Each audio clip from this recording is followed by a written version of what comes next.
Recording in progress. Hi, everyone. This is Linda from Lilybug's Library. So, still having some different computer issues. I think it's the computer, not the programs. It's just not able to take all of what I'm doing, I guess. So, I think I need something bigger, maybe after the holidays. So, for today, we're going to do this all over again. So, I'm starting to feel like this is Groundhog Day. I'm just keep doing the same video. But I already did Pour the Tea. And today it was Vanity Fair, and it's Darjeeling black tea, vanilla, coconut, black peppercorn, and turmeric. So it turned out kind of orangish yellow, and which is the turmeric, of course. And it's not bad, but I was kind of hoping I would taste the coconut more. I get the earthiness of the turmeric, but I was hoping there would be like a little sweetness to the coconut to kind of even that out. But I couldn't really taste it. But still not bad. It's probably a 3 out of 5. So today we're just going to have a little chat about what I've been reading and what's been going on with that. So I'm going to, I just finished Christmas, Criminals and Campers by Tanya Kappas. And it was good, but it wasn't as good as some of her other ones that I've read. And I only say that because it seemed really short and I wanted more. I felt like I was just getting into the story, with Mae West and Dottie and all those great characters. And then it seemed like it was already wrapping up. And I didn't feel like there was enough sleuthing. So, it was good, but not great. So I'd probably give it 3 out of 5. But, they can't all be winners, right? And the other one that I was listening to after that, I'm DNFing. It's a great author, apparently. I mean, she's very popular, Anne Perry, and it was called A Christmas Visitor. So I don't know what her books are like. This is the first one of hers I've ever tried. But it was set back in like 1800s, I think, early 1900s. And I just found it a little too old fashioned for me. I couldn't quite connect with it. So done with that one. I'm going to have to search my library for Audible books, preferably something that's actually on my TBR. So let's see how we're doing with that because I've got everything here that was on the TBR, and we'll see if we've actually managed to read most of them, some of them. So let's see. Miss Frost solves a cold case. Nope, not yet. Slashing through the snow. I'm reading that now, so we'll check that one off. That one's good. The Amish Cookie Club, did that one. Christmas at Seashell Cottage, got that one. A Dog Named Christmas, got that one. All right, we're doing good. Candy Canine Christmas Caper and the Bow Wow Bakery, got it right. Uh, so did that one. Let It Snow, no, haven't got to that one yet. The Snowman Killer, did that one, yay. All right. Deadly Bites on Winter Nights, not yet. Merry Elfing Christmas, not yet. Christmas Beach Wedding, not yet. Winter Solstice Murders, no. Uh-oh. Three Holidays and a Wedding, yes. Although I did put it on there after the fact. Don't know if that counts, but we're checking it off. Kwanzaa by Chance, no. And the Matzo Ball, no. So we're probably at about half. Not too bad. Although it is the 21st of December, so yeah, not a lot of time left. And then let me check and see what we could do for Audible. If I have one of those on Audible, that would be great. But what's the chance? I've got Mistletoe at Moonstone Lake, Mistletoe Murder, Snowy Little Christmas. Yeah, lots of them, but not any of the ones that I actually have on my list. So I may download one of those just so I can listen to it instead of trying to put it on my Kindle and kind of go between books that way. So we'll see. So in the meantime, I do have just a little cozy tag that was going around for a while. I think it came from the Beach Bum Bookworm. So we'll talk about that a little bit. Um, I haven't, I looked at it when I did the video the first time, but before then I hadn't looked at it. I was just kind of coming up with it as I go. So, bear with me if I stumble a little. Okay. So the first one was your favorite small town cozy. So where does it take place? um, I mean, really, do you want to live in any of those places where there's a murder every few months? But I guess if I had to, it wouldn't be the camping ones. I'm not a camper. Probably Mistletoe, Maine, just because it would be fun to live in a place that is that over the top for Christmas. I don't know how long I'd live there before it would grate on my nerves, but initially it would be fun. Favorite food theme cozy. That's a tough one because there's so many great food theme cozies. Probably normally I would have said the noodle shop mystery, but probably now it's can't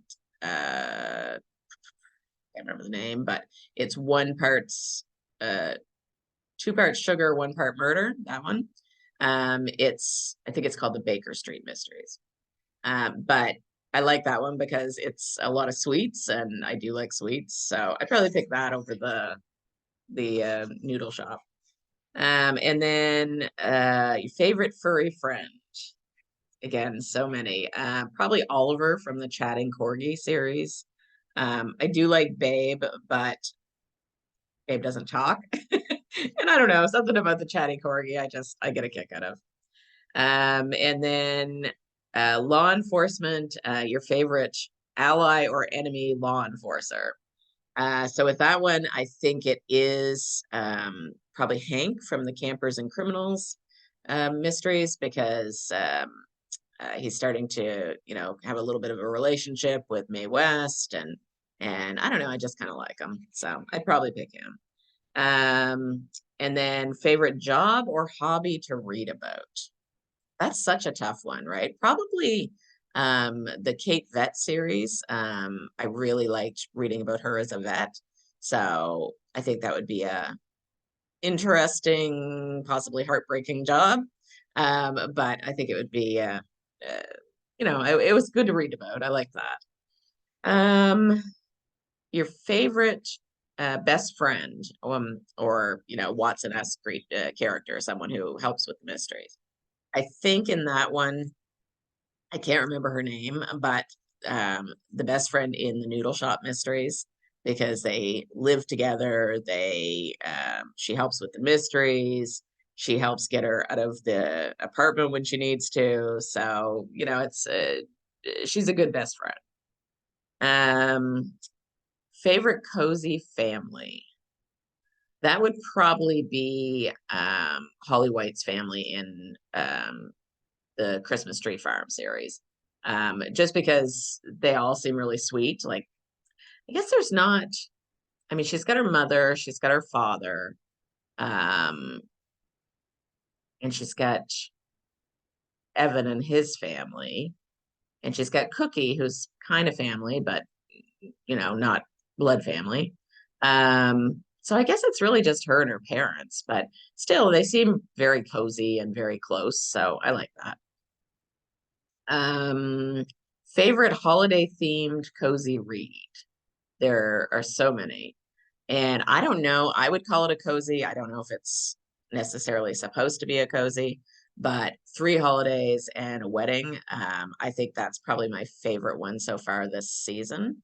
Was it my favorite one ever? I don't know, but we'll go with this season. The next one is this one I can't figure. It's name your favorite punniest title. I mean, my goodness, there's so many. How would you name your favorite? Um, I mean, I've been chuckling over one that we've been reading. It's not a traditional cozy, but it's like a clean mystery, and it's called uh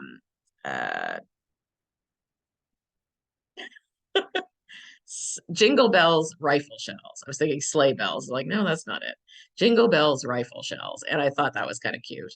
But otherwise, I don't know. I mean, Jacqueline Frost always does some good ones. Twas the knife before Christmas or slashing through the snow. So a lot of those are cute. I think of some other names. There's so many of them, isn't there? I mean, just tons and tons. Merry Elfing Christmas. I mean, that's cute. Uh, Deadly Bites on Winter Nights. I mean, they're all cute, right? I mean, that's part of what makes them cozy, is some of these things. But I can't think of any particular punny ones that stand out to me. Um, and then month to month, solving mysteries through the fall, winter, spring, and summer. Your favorite seasonal cozy. I really struggled with that one because I was trying to think what I've read that goes through every season. And I really can't. The only one I can think of is The Campers and Criminals. Um, but I can't think of any other ones that have. I mean, I'm sure if I read more of a lot of them, they would. I think maybe the Meg Lanslow ones. They've gone through some of the seasons, so that's probably my favorite out of that. Does your favorite amateur detective have a unique skill besides nosiness? I don't know how unique that is. Um, the only one I can think of off the top of my head is with this Jingle Bells rifle shells that we're reading. Um, the one of the detectives in it is blind, and so he uses a lot of his other senses, and I mean that I don't know how unique that is, but I think it's unique from my perspective because it's like I don't do that. I don't think to do that. But it reminds me a little bit of Sherlock Holmes because he was describing this woman that he had never met before, and he had just met her, and then she went off to powder her nose or something, and he's describing her to his partner, and his partner is like astounded that he knew so much because even he got her weight more or less right. And she said, well, how did you know that? And he said, well, she sat down on my couch, and he said, I've got a spring in my couch that makes a noise when you hit about 125 pounds. And he said it did make a noise, but just barely. So he said, I figure she's about 130. And it's like, oh, okay. So yeah, he's got all these different ways of figuring things out, which I guess we all have. We just don't always use them. So I think that's kind of a unique skill. How do you get cozy to read a cozy? So I don't really. I get cozy by reading a cozy. I read everywhere. I take my Kindle with me to the doctor and I read in the doctor's office. I sit on the couch and read. I sit in a comfy chair and read. I lay in bed and read. Any place that I can read, read on the bus. Although that one's harder because I don't read very well when things are moving. But yeah, I read all over the place. So I think it's just the act of reading a cozy that makes me feel cozy. And what is your favorite cozy mystery? Wow, I don't know how to choose that. There are so many, and I feel like I still have so many I haven't read. I have such a long list and so many authors that I've learned about on different videos I've watched or on Facebook groups or different places. So I feel like I have a whole expanse of cozies I have yet to discover. So at this point, I don't want to say what my favorite cozy mystery is yet. Maybe I'll read that tomorrow. Who knows? So I'm just I'm on the fence on that one. I mean, I love the Christmas tree mysteries. So they would certainly be up near the top, but there's a lot of other really good ones out there too. So it depends on your preference. So I'd love to know your favorite series or how you're doing with your own TBR for December if you have one. It's love to hear the answers to anything you want to tell me. If you know a really good computer I could buy, I'll take that too, because I think that's where we're headed. But anyway, for today, we're done. So have a great day. Hope it goes well for you. And only a few days left before Santa comes. So, check on that. All right. Hope you're being nice and not naughty. Talk to you soon. Bye bye.